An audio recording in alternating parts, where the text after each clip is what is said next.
అయితే మనం peri menopause గురించి కూడా టచ్ చేద్దాం మేడం. ఒక 36, 37, 38కి రాగానే కొందరికి జుట్లు నువ్వు ఊడిపోతుంటాయి. బాగానే చెప్పావు 36, 37 అని. ఇప్పుడు 30కే ఎగ్స్ లేవు అక్కడ. So your definition of perimenopause is gone. ఒకప్పుడు ఓకే, బాయ్ బాయ్. ఒకప్పుడు ఇప్పుడు 30కి ఎగ్స్ లేవు. లేవు. ఈ రోజుకి ఈ రోజు నేను 100 పేషెంట్స్ చూశాను, అందులో 40 ఫర్టిలిటీ ఇష్యూ, 10 మందికి ఏఎంహెచ్ లెస్ దెన్ 0.5. సో వాళ్ళకి మెనోపాజ్ ఎప్పుడు వస్తుంది, వాళ్ళ పెరిమెనోపాజ్ ఇప్పుడా ఎప్పుడా కూర్చొని ఆలోచించాలి. Oh my So, God. ఈ టాపిక్ లో కూడా literally I'm telling you why egg count is coming down అనే దానికి కూడా మనకు తెలియదు. మనం యూజ్ చేసే కెమికల్స్ వలన, మన సరౌండింగ్స్ వలన, క్లీనింగ్ ప్రోడక్ట్స్ వలన, రూమ్ ఫ్రెషనర్స్ వలన, క్యాండిల్స్ వలన మనకు తెలియదు. We don't know. పొల్యూషన్ వలన, ఎయిర్ పొల్యూషన్ వలన, శానిటరీ ప్యాడ్స్ వలన, దేని వలన తెలియదు. But there are hundreds of reasons why egg count is just crashing. Crashing అంటే one poor lady, she's just got married 6 months, 0.8, no 0.08. 0.08. Exactly. I asked her, మీ ఫ్యామిలీలో ఏదైనా issues ఉన్నాయా, లేకపోతే any of your siblings had a same problem, or did your mother have any difficulties, did you even did she have her second child or not? Nothing. No history at all. Her sister has a child, her mother has 3 children, her maternal aunt has children. So it's not genetic at all. 0.08. That's the least for today. Okay. But like her, we had 5 more patients in a single day. ఇంకోటి తెలుసా, ఇలా ఒక patient చూడడానికి నాకు 6 నెలలు పట్టేది ఇంతకు ముందు. 6 months లో ఒక్కరు వచ్చేవాళ్ళు ప్రిమెచ్యూర్ ఓవేరియన్ ఫెయిలియర్ తో. ఇమాజిన్ 1 day లో 5 పేషెంట్స్ చూశాను నేను. అంటే చెప్పింది అందరికి 5 times చెప్పా. Imagine how traumatic it is for the doctor also. Yes, I was about to ask that. It's so traumatic to understand what will be their future. Not only pregnancy. ఇప్పుడు Sunaina, it's not only about pregnancy కదా. It's about overall health, wellness, నీ psychological impact. Exactly. నీ bone ఏంటి, నీ skin ఏంటి, నీ hair ఏంటి, నీ హార్ట్ ఏంటి, all these run on oestrogen కదా. జస్ట్ ఇమాజిన్ మేడం, ఒక స్లీప్లెస్ నైట్ ఒక వారం ఉంటేనే మనం తట్టుకోలేము. ఇట్లా ఉన్నప్పుడు రెగ్యులర్ గా నేను వింటూ ఉంటా ఎగ్జాక్ట్లీ. ఏం చేస్తాము రోజంతా మేల్కొని నిద్ర పట్టగా అటు ఇటు తిరుగుతూ. They have a lot of personality problems, anger issues ఉంటాయి, అండర్స్టాండింగ్ ఇష్యూస్ ఉంటాయి, రిలేషన్షిప్ ఇష్యూస్ ఉంటాయి. And not only this, they have issues with children because of their anger.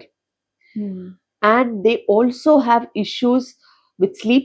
Again, next day irritable ఉంటారు, అది ఇంకా ఎక్కువ అవుతుంది. నడుస్తూ ఉంటే బోన్ పెయిన్స్ వస్తాయి. ఎక్కడన్నా జస్ట్ పడ్డామనుకో పటక్కన ఏదో ఒక బోన్ ఇరుగుద్ది. సో బీపీలు షుగర్ లేదో చెప్పలేదు. So menopause, perimenopause is like too bad. But lifestyle can actually save you from lot of problems. Medicines can save you from lot of problems. Because నేను ఎందుకు medicine అని చెప్పానంటే, ఇప్పుడు ఇంత సఫర్ అయ్యే వాళ్ళకి నువ్వు ఫుడ్తో ఎక్సర్సైజ్తో నయం అవుతావు అని అంటే అది అబద్ధం. Absolute lie. So when they have solid issues, you have to take medical help. Whether it is hormones, vitamin D supplements, calcium supplements, multivitamin supplements, నువ్వు తీసుకోవాలి, తప్పదు. నువ్వు తీసుకోకపోతే నీ క్వాలిటీ ఆఫ్ లైఫ్ ఇంప్రూవ్ అవ్వదు. Some times you have to take help with good amount of hormone supplements that will help establish your normalcy. Otherwise your sexual life is hampered. Everything is hampered. Yes. There is dryness everywhere. Yes. There is dryness అది everywhere. Relationships లో చాలా impact చూపిస్తుంది ma'am. Obviously, why would any man understand what you're going through for months together? Yes. There is no end of life kada. This is only a midlife crisis. Yes, right? midlife crisis. So you should come out of it. Established treatments chala bagunnai.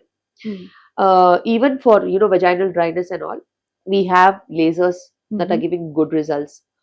We also have other treatments like కొంతమందికి PRPs ఉంటాయి, కొంతమందికి vaginal lasers ఉంటాయి, కొంతమందికి urine leakage issues ఉంటాయి, వాళ్ళకి మనకి కింద Kegels exercises చేసే చైర్స్ ఉంటాయి.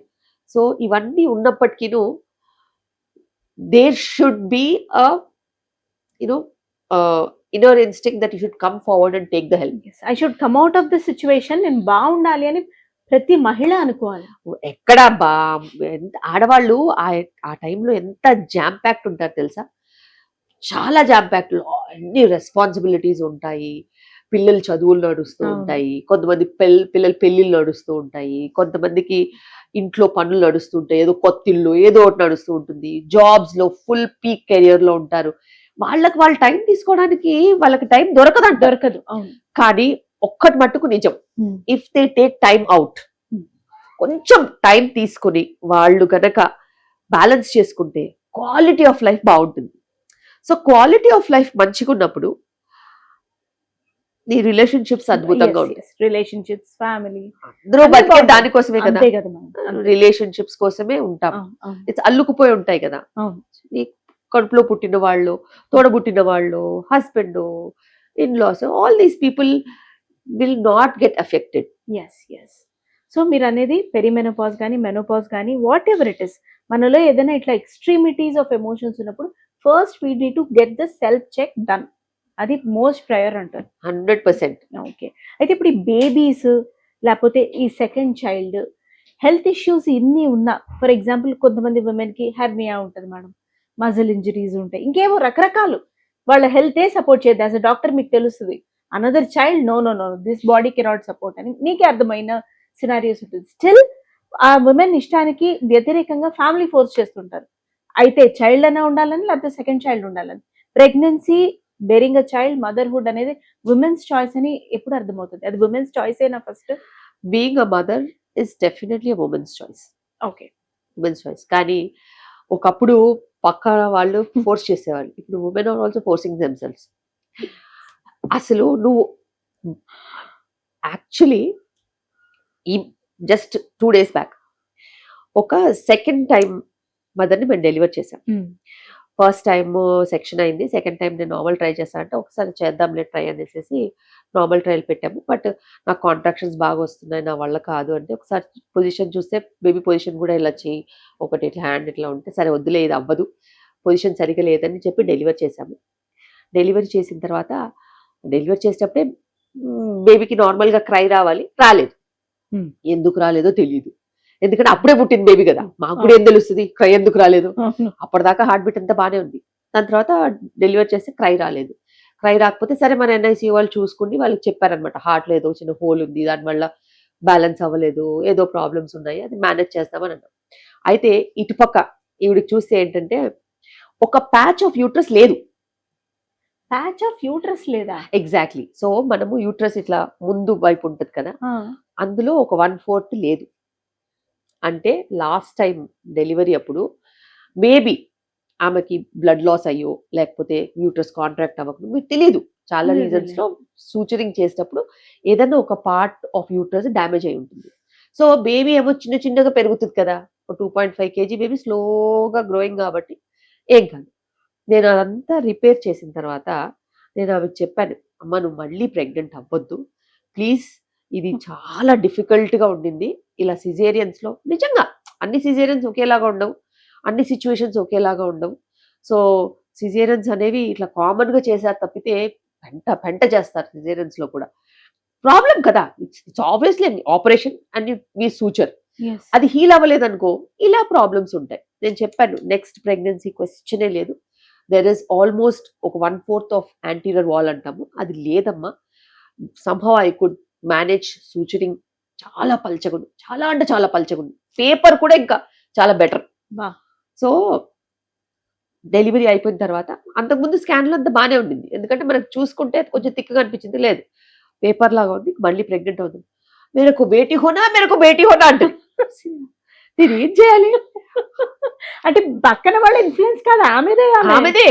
అండ్ నువ్వు అర్థం చేసుకో, ఆమె 2 సిజేరియన్స్ అయిపోయినాయి, ఆమె లైఫ్ రిస్క్ ఉంది, అటు బేబీ ఎందుకుందో కొంచెం సిక్కుగా ఉంది, నువ్వు అర్థం చేసుకో, నీ బాడీ సెట్ అవ్వట్లేదు, నీ యూట్రస్ కి ఆ కెపాసిటీ లేదు, ఆ బేబీ కూడా ఏదో ఫుల్ టైట్ గా ఉండి ఆ బేబీలో ఏదో ప్రాబ్లం ఉంది, Hmm. మనకు తెలుస్తుంది 2-3 రోజుల్లో బయటపడు. సో ఇంత ఇబ్బంది ఉన్నా కూడా నాకు ఎట్టి పరిస్థితిలో ఇంకో ప్రెగ్నెన్సీ కావాలని డెలివరీ జస్ట్ ఒక 5-10 నిమిషాల నుంచి ఇదే గొడవ. రౌండ్స్కి వెళ్తే కూడా నాకు ఇంకో బేబీ కావాలని ఒకటే గొడవ. నేను ఏం చేయాలి? నా యూట్రస్సా? నీ యూట్రస్ కదా, నీ యూట్రస్ కెపాసిటీ లేనప్పుడు అసలు ఆవిడ బతుకుంటుందో లేదో తెలియనప్పుడు థర్డ్ ప్రెగ్నెన్సీ అప్పుడు ఇంకా బేబీ వస్తే ఏంటి రాకపోతే ఏంటి అదే మేడం చాలా బాధ అనిపిస్తుంది. Two sentimental, not realistic, and we can't understand.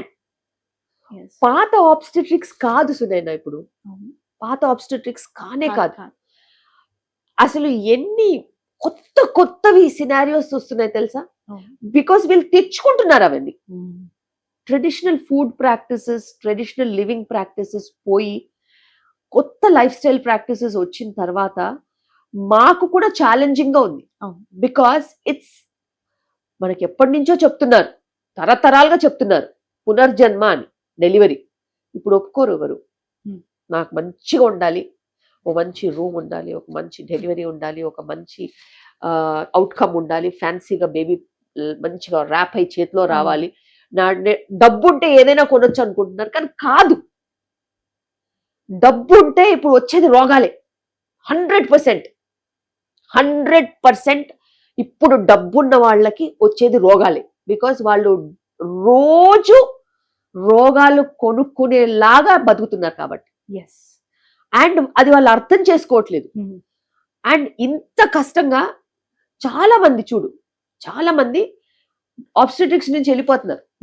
నేను ఫర్టిలిటీ చేస్తాను, నేను లాప్రోస్కోపీ చేస్తాను, నేను ఫీటల్ మెడిసిన్ స్కాన్స్ చేస్తానని చెప్పేసి ఎవ్వరూ డెలివరీ చేయడానికి రెడీ లేరు. Because it's responsibility. ఇది కత్తి మీద సామే కదా మేడం. ఎగ్జాక్ట్లీ. ఏ అవుట్కమ్ వచ్చి నేను తిట్టిపోస్తారు. అంటే టు అన్ ఎక్స్టెంట్ ఎంత నవ్వు వస్తుందంటే, నువ్వు డెలివరీ తర్వాత ఏవేవైతే తినొద్దో అవి తింటావు, ఏవేవైతే జాగ్రత్తగా ఉండాలో అవి జాగ్రత్తగా ఉండవు, కనీసం క్లీన్ చేసుకోవు భయానికి. ఓకే, సూచర్స్ క్లీన్ కూడా చేసుకోవు, అవి ఇన్ఫెక్ట్ అవుతాయి. దానికి కూడా డాక్టర్ మీద ఏడుపు, నువ్వేం చేసావు అని. నేనేం చేస్తాను చెప్పు, అంతే కదా. 25 ఏళ్ళ నుంచి నేను చేస్తున్నాను, కొత్తగా ఏం చేస్తాము? కానీ మీరు ఇది కూడా మీకు అసలు too much in the head. చాలా ఎలా హ్యాండిల్ చేస్తారు మీరు? స్ట్రెస్ కాదు, ఇట్స్ అన్ అబ్యూస్.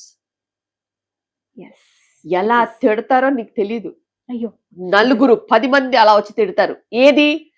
వాళ్ళ ఆవిడ సూచర్ ఏరియాని క్లీన్ చేసుకోకపోతే వచ్చిన వూండ్ ఇన్ఫెక్షన్ కూడా డాక్టర్ వల్లే వచ్చిందని. వాళ్ళకి రాలేదు, వీళ్ళకి రాలేదు అంటారు. వాళ్ళు క్లెన్లీనెస్ మెయింటైన్ చేశారేమో. చూడు, నేనైనా ఏ సూచర్కైనా, నా సెక్షన్ సూచర్కైనా లేకపోతే యూనో కింద పెరీనియం సూచర్స్కైనా, దేనికైనా ఒక యాంటీబయాటిక్ ఇస్తాము, పెయిన్ కిల్లర్ ఇస్తాము, క్లెన్లీనెస్ మెయింటైన్ చేసుకోమని చెప్తాము. But out of fear they don't do. ఇలా వాటర్ వేసుకుని కడుక్కున్నామంటారు. మరి అలా షవర్ కింద నిల్చొని వచ్చేయాలి కదా, రుద్దుకోవడం దేనికి? మురికి అనేది ఎలా పోతుంది? సో ఇంత కామన్ సెన్స్ కూడా లేకుండా జనాలు బతుకుతున్నారు. నేను ఎక్కడ మొత్తుకునేది, ఏం చెప్పేది, పరువు పోద్ది. అసలు నువ్వు ఫ్రాంక్ టాక్ అన్నా కాబట్టి చెప్తున్నాను, ఫ్రాంక్ గా మా బతుకులు ఇలా అయిపోయాయి. సో ఎవరు చేసేది అసలు తెలుసా? డెలివరీ అయిన ఆమెకి ప్రోటీన్ 0 పెడతారు. మరి ఎట్లా హీల్ అవుతుంది? నీ స్కిన్ ఎట్లా అతుక్కుంటుంది చెప్పు? నేను ఏమైనా గమ్మేస్తానా? అవును, పచ్చం అని పెడతారు. నేను వేసేది సూచరే. నువ్వు తీసుకునేది యాంటీబయాటిక్, పెయిన్ కిల్లర్, వైటమిన్స్ అన్ని తీసుకుంటావు. మరి నువ్వు తినాల్సింది ప్రోటీన్ కదా. నువ్వు ప్రోటీన్ తినకపోతే అది ఎలా అతుక్కుంటది? పెట్టరు మేడం పచ్చమని 6 నెలలు 8 నెలలు పెట్టరు. అలాంటప్పుడు హైపోప్రోటీనిమియాతో కాళ్ళు ఉబ్బుతాయి. ఇంత కాళ్ళు వేసుకొని వస్తారు తప్పితే ఫోటోలు పెడతారు గ్రూపుల్లో పెద్ద కాళ్ళు. కానీ ఆ కాళ్ళు చూస్తే అర్థమైపోయింది, ఓ ఇదేం తినట్లేదు, మళ్ళీ వూండ్ ప్రాబ్లంతో వస్తుందని. ఎగ్జాక్ట్లీ ఇంత స్వెల్లింగ్ వచ్చినప్పుడు నీకు ఇదే స్వెల్లింగ్ సూచర్ ఏరియాలో వస్తుంది కదా, డిపెండెంట్ ఏరియా కదా, వచ్చినప్పుడు సూచర్స్ ఏరిపోవా? అంత స్వెల్లింగ్ వస్తే సూచర్స్ ఎలా అలా నీట్గా ఉంటాయి. సో నీకు స్వెల్లింగ్ వచ్చిందంటేనే నువ్వు ప్రోటీన్ తినట్లేదు, నువ్వు వాటర్ తీసుకోవట్లేదు, కనీసం కూర్చున్న దగ్గర నుంచి కదలట్లేదు. ఈ 3 ఈ మూడు ఇలా ఉన్నప్పుడు నీకు సూచర్స్ హీల్ అవుతాయని అసలు చెప్పలేవు. Yes ma'am. అయితే ఈ అబ్యూస్ అంతా కూడా ఎడ్యుకేషన్ ఉండి వాళ్ళకి వాళ్ళు చేసుకుంటున్న వాళ్ళు కొంతమంది అయితే నిస్సహాయ స్థితిలో ఉన్న ఆడవాళ్ళు ఇంకా మనం దేవుడికి లేదు, గుడులు- వాళ్ళలో ఒకటి ఉంటుంది తెలుసా, చెప్పండి చెప్పండి ప్లీజ్. లో సోషో ఎకనామిక్ వాళ్ళల్లో ఇన్ఫెక్షన్ రేట్స్ ఎక్కువ ఉంటాయి. కానీ గవర్నమెంట్ లో ఎక్కడైనా డెలివరీ అయినా కూడా యాంటీబయాటిక్స్ ఇచ్చి పంపిస్తారు కదా, సో వాళ్ళ బాడీస్ గట్టిగా ఉంటాయి. వాళ్ళ బాడీలో ఎక్కువ ఫ్యాట్ ఉంటుంది సునైనా, కరెక్ట్. ఫ్యాట్ తోనే ఇన్ఫెక్షన్స్ ఎక్కువ వస్తాయి. అవును. Because fat is breeding ground for any bacteria. All the problems. నీకు అక్కడ ఫుడ్డే లేనప్పుడు అది ఏం బతుకుద్ది అక్కడ? అందుకే వాళ్ళు గట్టిగా ఉంటారు. ఎగ్జాక్ట్లీ. అండ్ వాళ్ళ వూండ్ హీలింగ్ ఇష్యూస్ అంత ఎక్కువ ఉండవు. అవును. అండ్ వాళ్ళకి డయాబెటీస్ ఉండదు. నువ్వు ఒకటి గమనించావు, లీన్ గా థిన్ గా ఉన్న వాళ్ళు, ఎవరైతే కష్టపడి బాగా పనిచేసే వాళ్ళు, ఫ్యాట్ టిష్యూ తక్కువ ఉన్న వాళ్ళకి హీలింగ్ ఇట్టే అయిపోద్ది. కారపు మెతుకులు తిన్నా కూడా వాళ్ళకి హీలింగ్ ఉంటుంది. బికాస్ అక్కడ బ్రీడ్ అవ్వడానికి షుగర్ ఉండదు, గ్రో అవ్వడానికి ఫ్యాట్ ఉండదు. అవును. సో వాళ్ళలో నేను ఒకటి అబ్జర్వ్ చేశా, బికాస్ నేను ఊర్లో కూడా ప్రాక్టీస్ చేశాను చాలా సార్లు, సిటీలో కూడా ప్రాక్టీస్ చేశాను. 10 years బ్యాక్ ప్రాక్టీస్ వేరు, ఇప్పుడు ప్రాక్టీస్ వేరు. అసలు అప్పుడు చిన్న చిన్న విలేజెస్ లో కూడా మేము వూండ్ ఇన్ఫెక్షన్ చూసిందే లేదు, చాలా తక్కువ. ఇప్పుడు వచ్చే wound infections completely different. Lack of hygiene, Yes, yes. Educated వాళ్ళల్లో lack of hygiene. Hygiene. Yes. ఇంకా వాళ్ళ ఎడ్యుకేషన్ కి లాభం ఏంటి? అవును. Very bad. Very bad. అయితే ma'am, what motivates you to stay in obstetrics after all these obstructions? Because I feel I have the capacity to give answer. You have, of course, yes. So నేను కాబట్టి సమాధానం చెప్తాను, నేను కాబట్టి నిలబడతాను, నేను కాబట్టి తిట్టినా కూడా ఓకే చలో వాళ్ళు అర్థం చేసుకుంటారని వదిలేస్తాను. సెన్సిటివ్ పీపుల్ బతకలేరు, చంపేస్తారు వాళ్ళని, మాటలతోనే చంపేస్తారు. So it needs lot of guts obstetrics లో, lot of guts. And you have to be strong, you have to keep telling them, and you have to have a personality that should empower them.